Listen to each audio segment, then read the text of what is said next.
বসের কি আজকে ছুটি নাকি? রবিবারেও বস এত কাজ করায় যে দিনটাই মাটি হয়ে যায়। আমাদের বস এত খিটখিটে যে কাজ না থাকলেও কাজ করিয়ে নেয়। আমাকে বেশি কিছু বললে কাজ ছেড়ে দেবো। আরে ছাড়িয়ে দেবে। এই চ।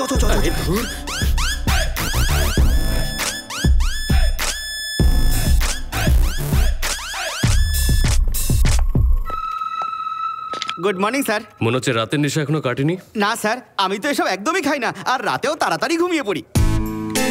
যতই মিথ্যে কথা বলো, পাবের ট্যাগটা তোমার মিথ্যে কথা বলবে না। কত হয়েছে? 5000 ইউরো। কতক্ষণ হয়েছে সেটা বলো। 4টে অবধি।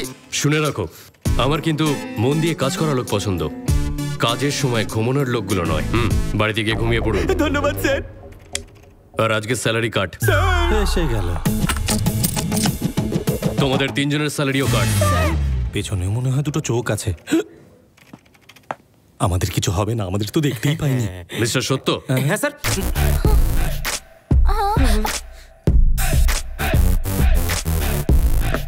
তারপর বলুন, আপনাদের প্রজেক্টের আপডেট কি? এত বড় প্রজেক্টের আপডেট এভাবে বলা যায় নাকি? এত ছোটখাটো ব্যাপার না ওটা। ক্লায়েন্টকে প্রজেক্ট বোঝাতে 15 দিন সময় লাগতে পারে, কিন্তু প্রজেক্ট ফাইনাল করতে আমার 2 মাস সময় লেগে যাবে।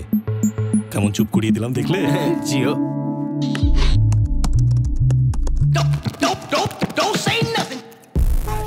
Sir, I need print out of all of this. কোনো রেসের রেজাল্ট তোমরা রেসের পরেই জানতে পারো, কিন্তু আমি সেটা আগেই জেনে যাই। দারুণ ব্যাপার স্যার, এত জ্ঞান কোথা থেকে পান? ধীর গতিতে আজকাল কেউ রেস জেতে না, শুধু একটা কোম্পানি তৈরি করে, আর যে ফার্স্ট হয় সে কোম্পানির মালিক হয়ে যায়। দেখা যাক কে ফার্স্ট কে স্লো। এটা ক্লায়েন্টকে পাঠিয়ে। ক্লায়েন্ট সুইডেনে আছে স্যার, আর সেখানে এটা পাঠাতে আমার 2 সপ্তাহ সময় লেগে যাবে। একটা কথা বলুন, আপনার যদি আপেল খেতে ইচ্ছে হয়, আপনি কি কাশ্মীরে যাবেন নাকি ফলের দোকানে যাবেন? ফলের দোকানে? এটাও ঠিক তেমনই ব্যাপার। ক্লায়েন্টকে মেইল করে দেবেন, তাড়াতাড়ি কাজ হয়ে যাবে। আপনার মাথা কাজ না করলে অফিসের ইন্টারনেটটা কাজে লাগান। যান। হ্যাঁ স্যার। তোমরা অনেক কাজে ফাঁকি দিয়েছো, তাই তোমাদের স্যালারিও কাট। এতে কোম্পানির কিছু লাভ হবে। Get out. দিনের পর দিন ওর অত্যাচার বেড়েই চলেছে, আমাদের কিছু একটা করতেই হবে। আর হিটলারও তো এরকম ছিল না। কার ওপর এত রাগ শুনি? কার ওপর আবার? তোমার ছেলের ওপর। আবার কি হলো? বলে কিনা আমি নির্বোধ। কথাটা তো ঠিকই বলেছে। বস বলে কিছু বলতে পারি না। আর অফিসে এমন হাবভাব করবে মা যেন আমি ওর বোন নই, শুধুই কর্মচারী। দেখি মনে হবে 1 নম্বরের শয়তান। গত সপ্তাহে ক্লায়েন্টের বাড়ি গিয়েছিলাম, সবাই কি করে একটু মিষ্টি নিয়ে যায়, ও অক্সিমিটার নিয়ে গেল। এরকম লোকের সাথে না একেবারেই কাজ করা যায় না। আমি নিজে একটা কোম্পানি খুলে ওর সব ক্লায়েন্টকে টেনে নিয়ে আসবো। কেউ নিজের ট্যালেন্ট দেখাতে চায় নাকি? তাহলে আমিও একটু এসে গেছে হিটলার। মনে আছে বিজনেস করতে গিয়ে তোমার কি অবস্থা হয়েছিল? আরো বেশি ট্যালেন্ট দেখালে এই চাকরিটাও যাবে। মা খেতে দাও। দাদা আজ সারাদিন কেমন কাটলো? এই এত সুইট করে বলিস না, হার্ট অ্যাটাক হয়ে যাবে আমার। জানি আমি না থাকলে কে কি বলে। মায়ের কাছে আমার নালিশ করে কি হবে? মা বলেছে তাই তোমাদের চাকরিটা টিকে আছে, না হলে কবে বেকার হয়ে যেতে, বুঝলে?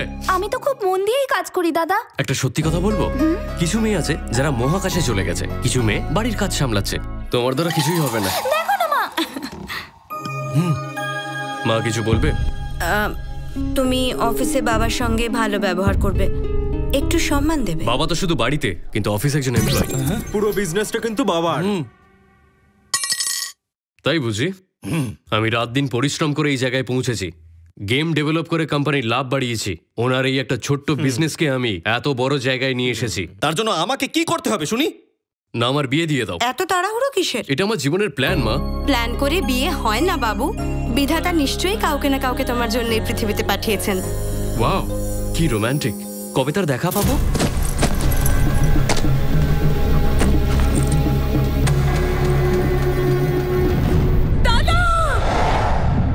তেল আর জল যেমন কখনো একসাথে মেশে না, তেমন তোমরা দুজনেও কখনো এক হতে পারবে না।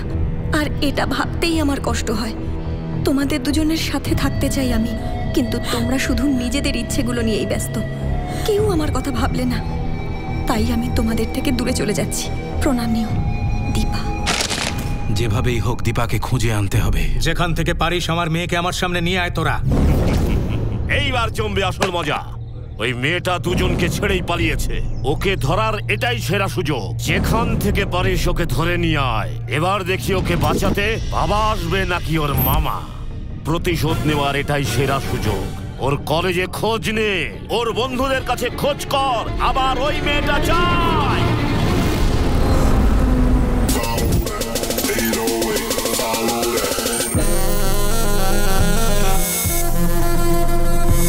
যখন ভাবে জীবনে সব ঠিকঠাক চলছে, ঠিক সেই সময়ই ভগবান আর একটা সমস্যা নিয়ে হাজির হন। তারই একটা উদাহরণ হলো এই মেয়েটি। এর নাম হলো অনুষ্কা, একজন বিখ্যাত এবং ধনী বিজনেসওম্যান। ইনি বিশ্বাস করেন নিজের ভাগ্য তিনি নিজে করেছেন, আর আজকে উনি এটাই প্রমাণ করতে চাইছেন যে ছেলেদের থেকে মেয়েরাও কোনো অংশে পিছিয়ে নেই। তাহলে আসুন দেখা যাক কি হয়। আমি আপনার টিমটা কিনতে চাই। কিন্তু আমি টিমটা বেচতে চাই না। মিস্টার জনসন, আপনি আপনার টিম 5 মিলিয়ন ইউরোস দিয়ে কিনেছেন, আর আমি আপনাকে এই টিমের জন্য দেব 20 মিলিয়ন ইউরোস। 20 মিলিয়ন ইউরোস চাই না। তুমি এই টিমটা কিনেই বা কি করবে? তুমি তো খেলার কিছুই বোঝো না। তুমি বরঞ্চ খেলাটার মজা নাও।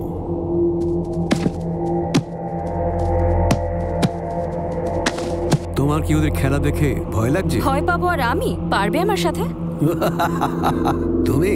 হ্যাঁ আমি। আমার ছেলেদের সামনে তুমি দাঁড়াতেই পারবে না। হারানো তো পরের কথা। যদি হারিয়ে দিই তাহলে? টিমটা ফ্রিতে দিয়ে দেবো।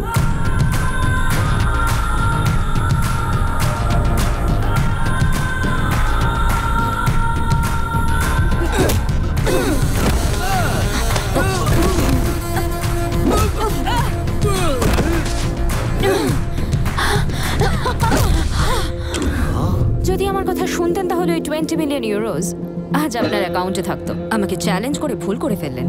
নাও দ্য টিম ইজ মাইন।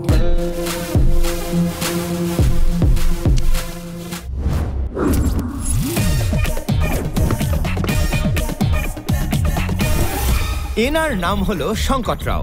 এনার প্রথম এবং প্রধান কাজ হলো মানুষকে সংকটে ফেলা, আর দ্বিতীয় কাজ হলো না চাইতেই পরামর্শ দেওয়া। এইভাবে জিতে যাবে। আমি জিতে গেছি। Thank you, thank you. এনার পরামর্শে কিছু মানুষের লাভ হলেও অধিকাংশ মানুষেরই হয়েছে লোকসান। ও মাফ করবেন, মাফ করবেন। এই টাকা সব আপনি লাগালেন? টাকা দিয়ে বাড়ি বানিয়েছেন দেখছি। আর এগুলো আমার। আপনার? ও আচ্ছা, এই নাম্বারে নয়, এই নাম্বারে লাগান টাকাটা। আরে আমার কথাটা তো শুনুন। এই দেখুন। হ্যাঁ, আরে আপনি জিতে যাবেন, আমাকে একটু ভরসা করুন। এই দেখুন। হ্যাঁ চলো এবার ঘোরাও। কেমন?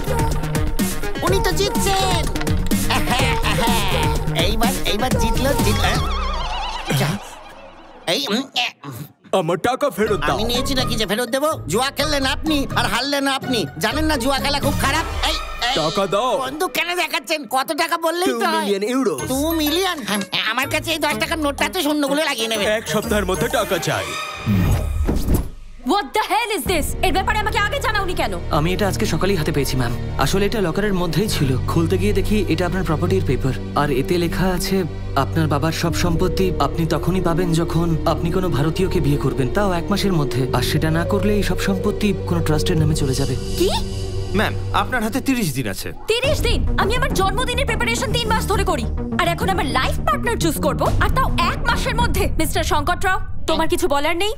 না ম্যাডাম, আমার নিজের যা হাল তাকে অন্যকে আর কি বলি আমি। কেন, কি হয়েছে? জ্ঞান দিতে গিয়ে নিজেই পথে বসেছি। সেসব আমি শুনতে চাই না। যেখান থেকে পারেন 1 মাসের মধ্যে আমার বিয়ের জন্য ছেলে খুঁজে আনবেন। কি করে খুঁজবেন আমি জানি না। এমন কেউ যে আমার বিজনেসকে বাড়াবে। এক্ষুনি খোঁজা শুরু করুন। ও 1 সপ্তাহ আর 1 মাস? মরে গেলাম ভাই। দেখুন এটা অসম্ভব। লোন এখন 2 মিনিটে পাওয়া যায়, বাঘের দুধ বড় জোর 2 দিন লাগে। কিন্তু আপনাকে সহ্য করবে এরকম ছেলে এত সহজে মনে হয় পাওয়া যাবে না। ওকে ওকে, ছেলে যেমনই হোক আমার যায় আসে না। আমাকে প্রপার্টিটা রাখতে হবে। কাজ 1 মাসে হলে 1 মিলিয়ন ইউরো তোমার। 1 মিলিয়ন? ছাড়ো, আমি অন্য কাউকে দেখছি। না আমি করে দেবো। 1 মাস অনেক সময় ম্যাডাম। এই দুটো মনকে মেলানোর কাজ আমি মাত্র 2 মিনিটে করে দেবো ম্যাডাম। পয়সা রেডি রাখুন। ওকে, আপনি এবার একটা কাজ করুন, নিশ্চিন্তে নিজের বিয়ের প্রস্তুতি নিন। এতে আমাদের কোম্পানির অনেক লাভ হবে। স্যার, একে তো আমি চিনি। এ তো বিখ্যাত শঙ্কট রাও। আপনি যে কোনো পাবে গিয়ে দেখবেন ও সেখানেই পড়ে রয়েছে, আর কিছু না জিজ্ঞেস করলেও শুধু জ্ঞান দিয়ে যায়।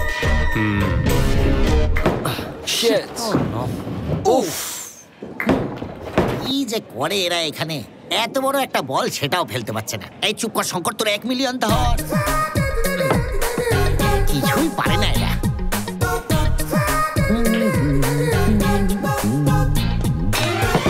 আরে ভাই, কি করছো?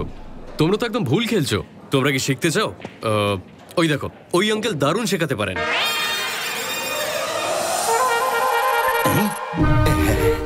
আমি শেখাবো? বাচ্চাদের শেখানোই তো আমার ধর্ম। ভুলে গেছিলাম, ধার আছে 2 মিলিয়নের। কিন্তু এরা আমার দিকে তাকাচ্ছে কেন? সংকটরাও ওখানে যেও না, ওখানে সংকট আছে। এক্সকিউজ মি আঙ্কেল, আপনাকে সিনিয়র কোচ মনে হচ্ছে, বাচ্চাদের একটু শিখিয়ে দেবেন প্লিজ। কোচিং করানো আমি বন্ধ করে দিয়েছি। কিন্তু কেন? এমনিতেই আমার কপাল খারাপ, তার উপর আমি একটু বেশি বকি, সেই জন্য। আরে স্যার, এইভাবে আপনার প্রতিভা নষ্ট করবেন না, বাচ্চাদের একটু শিখিয়ে দিন না প্লিজ। জোর করবে না। আরে দেখে তো মনে হচ্ছে না কোনোদিনও খেলেছে বলে। আরে তোমাদের তো মারপিট করো না।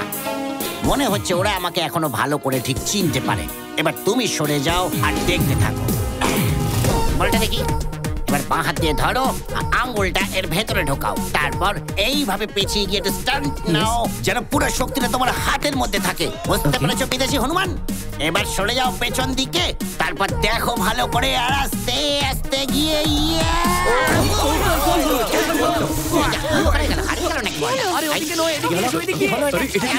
যাও তো এখান থেকে। এগুলো কারা? মিস্টার, আপনি ক্লাবের অনেক ক্ষতি করেছেন, ক্ষতিপূরণ দিন। শুনি তো একবার কত টাকা হয়েছে? 20,000 ইউরোস। এই সরো, এই ছোটখাটো অ্যামাউন্টের জন্য এত লোক নিয়ে এসছো? যাও এই কার্ডটা নিয়ে যাও, এটা দিয়ে 20 তুলে নাও। টাক থাকলে টাকা আছে কাকা। এই কার্ডে তো কোনো ব্যালেন্সই নেই। তোমার কাছে আমি সাহায্য চাইনি। এরা কিন্তু খুব মারে। আচ্ছা, আচ্ছা নিয়ে নাও। ধন্যবাদ, তুমি আমার উপকার করেছো।